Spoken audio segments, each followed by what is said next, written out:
Welcome back to 5 Acres Honey Farm West. I'm Tara Lynn. I'm at my apiary near Bryson City, North Carolina. So it's about an hour and a half west of Asheville. And I'm just checking on the hives in between rain clouds. Forecast changed the last minute. The one hive that I want to get into, I had just spotted from the opposite side of the shed. The queen missed the entrance on her return flight because I split this hive 2 weeks ago and moved the queen here.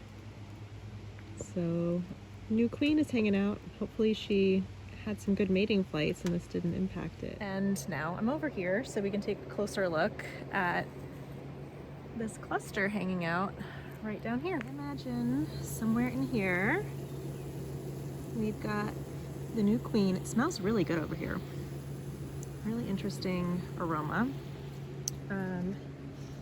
It's kind of interesting because it kind of smelled pretty nasty. I was wondering if there was like a dead animal around or something, but yeah, so I'm going to get my gloves on, open up the top, take a peek inside, and once everything looks good, I'll scoop these gals in and get them closed up before it starts to rain again. I just popped the top cover off and this looks like gorgeous coverage right now. I do have more equipment I can add if needed, and I figure it's just easier to take a look at the colony before I move that cluster in, because in most, well, I feel like that the new queen is in that little cluster on the front, so at least me taking a peek in here, I don't need to worry about potentially rolling her or anything like that. Look at all these workers. They're so calm. I don't want to jinx things, of course, but especially since I need another hand. Especially since it's raining and so most of the population should be here at the colony, even though I see a lot of foragers going around. I got the inner cover off and I moved the top box over. So this is right now just a 2 medium colony, and just by looking at this population, I will definitely add an extra box.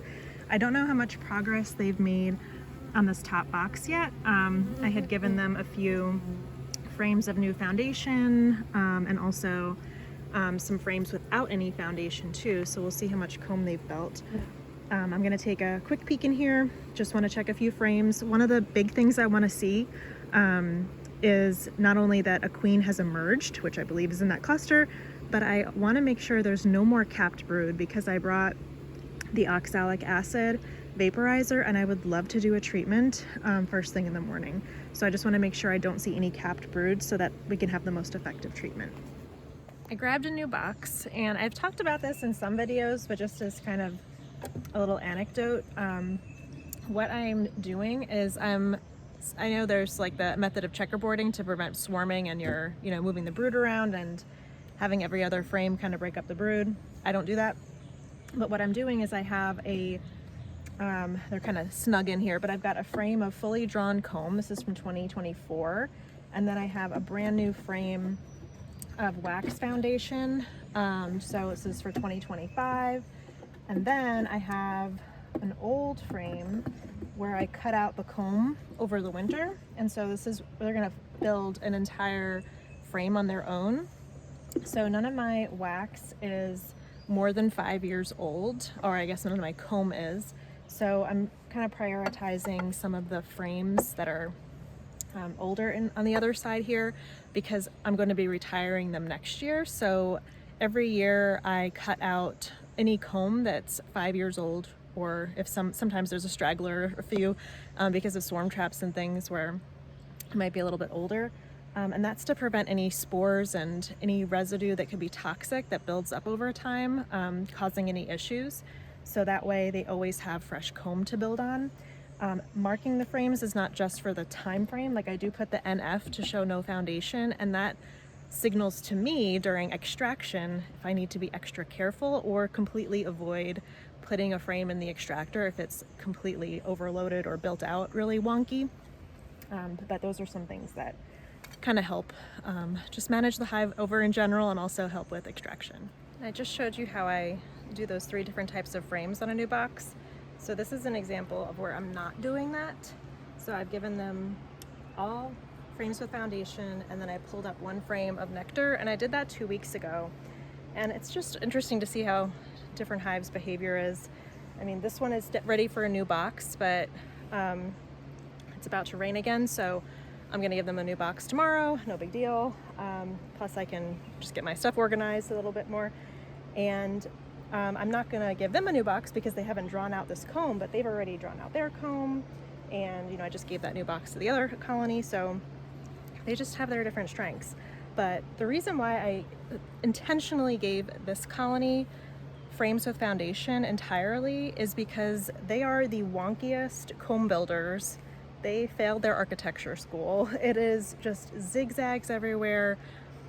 Fortunately, it's just the bottom two boxes, so I'm hoping they just move up and then I can just start to cycle out some of the weird comb, but they're not extractable at all. But the reason I'm giving them these frames with foundation is so that they will hopefully just build straight comb rather than giving them that creative freedom. But it's interesting because they're still building burr comb down in the bottom boxes and very slowly building this out. It's like they just know what they like and they don't want to follow the rules. But now I'm all wrapped up. So I wanted to chat with you about how I feel about all of the colony losses across the country. So I'm gonna get changed and we'll chat about that. To show you also, before I tell you about what is concerning me about the hive losses across the nation, which I feel like a few of these things some folks aren't really talking about, but I wanted to show you, we have not mowed. Today is the first day of May, and you might have heard of No Mow May. So back in Pittsburgh, we don't mow until Memorial Day, and in between Memorial Day and Labor Day, I generally will just mow pathways wherever we typically are walking. And we're taking the same approach out here in the mountains as well. Little bee was visiting me. So right now, I don't even know, I have to look up to see what this plant is, but it's got like purple flowers and stuff on it. But back in Pittsburgh, I should have a picture I can show here. It's all daisy fleabane that's blooming. I did seed fairly late crimson clover. It didn't take, there's like maybe 2 or 3 little blooms that came up. I feel like it just didn't work out with getting it in the ground and precipitation and temperature and all that. But in any case, I wanted to share 3 things that are on my mind right now with the hive losses that have happened across the country.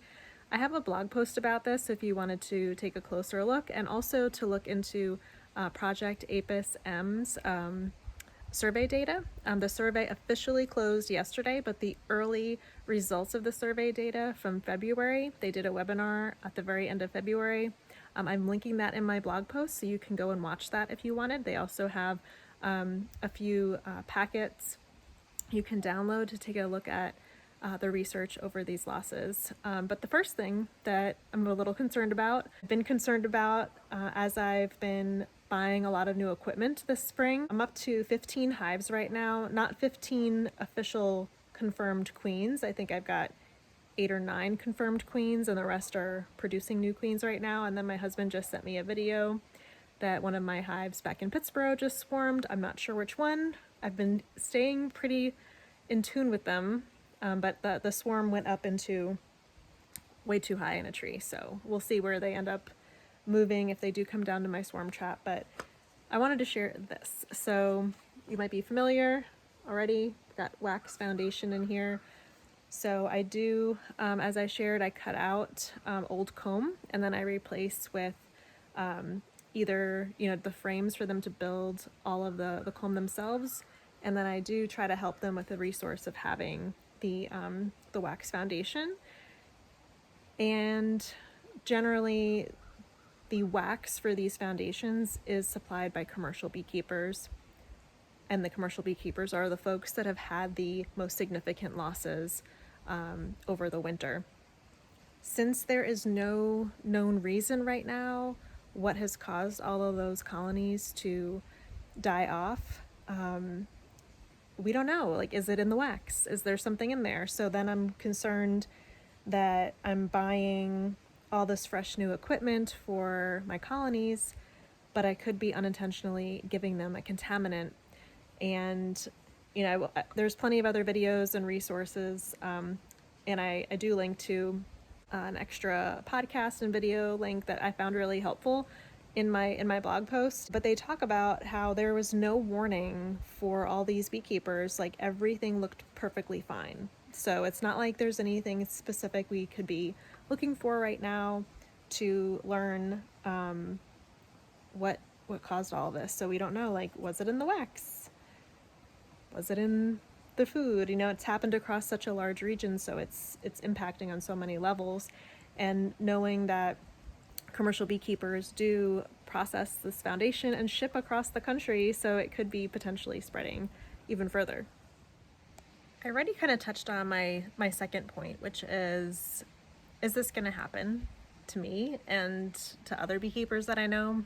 Because there's no way of identifying what we can be doing, what we can be avoiding, what we can be looking for, because we don't know what's caused this. We don't know if it's a nutritional issue, some type of a contaminant, a pest, a disease, a virus.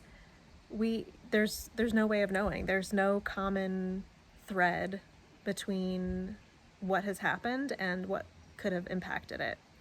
So that's kind of on my mind all the time, is like, now I don't feel as reassured as I have always been when I go in a hive and I'm like, oh, they've got all the food they need, they've got a great population, everything looks copacetic with what should be happening this time of year, and I could feel confident that they're going to be great until the next time I visit them. And now I'm like, well, I guess they're all here and everyone looks good, but you just don't know what tomorrow's going to be. And, you know, are they all going to be gone? Am I just going to see a queen in there the next time I go in? And, you know, or is this maybe not going to happen this season, but is it going to happen over the winter? So there were hundreds and hundreds of samples that were taken from these lost colonies. And there are some researchers at Cornell who are planning, I'm hoping by June at the earliest, but we'll see. You know, it's going to take a long time, but just to see what the results are from their tests, and to see if there's anything they can point us to. So time for number 3. The third thing that has been on my mind and it's concerning me, and I've heard some folks, I don't want to say like tinfoil hat folks, saying that this was intentionally planned, but I don't want to kind of move in that direction, but I do want to acknowledge that because we don't know what caused this, like, was this something that is some kind of natural occurrence that our climate has produced, something that we're going to need to be cognizant of about, or is this something that was intentionally planned and executed, and was this a test to see what the impact could be? Is this a test to see if we can detect what caused this? Is it a test to see what could happen on a certain scale and what could happen at a different scale? That's really concerning to me, of just like part of that not knowing what caused it, but then not knowing what motivated that cause. So that if it was something that was human developed, what was the ultimate goal and objective? And has that really been met, or is there something else coming? So these are the things on my mind, and as I'm chatting with you, I'm staring at the holly tree, which is blooming, and there's honeybees all over it. The blackberry blossoms are open now as well, so the dearth that seemed to lag through the spring has now passed, and I see the locust blossoms are open. Have seen some tulip poplar petals around too, and it's finally looking like I definitely don't need to feed these colonies. They have plenty of nectar now, but just need to add some more space and remain concerned, and I hope that you get a chance to check out the research so that you can get up to speed if you haven't. And again, I've linked to my blog post in the description so you can take a little peek into the research and see if you can identify any patterns and things, and then I'll update you all when I see results posted, which I hope will become more part of a common dialogue among everyone, beekeepers and non-beekeepers, because I keep encountering folks who don't keep bees and they have absolutely no idea of the devastating loss that the country has experienced and what that impact can be. And I know I didn't go into all of the food security issues that this entails. I really wanted to address some other things that I feel like folks, I'm not hearing them talk about it as much. So that's why I wanted to share just my own personal perspective. I feel like there's enough being said where there are conversations about the hive losses and food security. So, but curious again, as always, to hear your thoughts, and I will share more next time.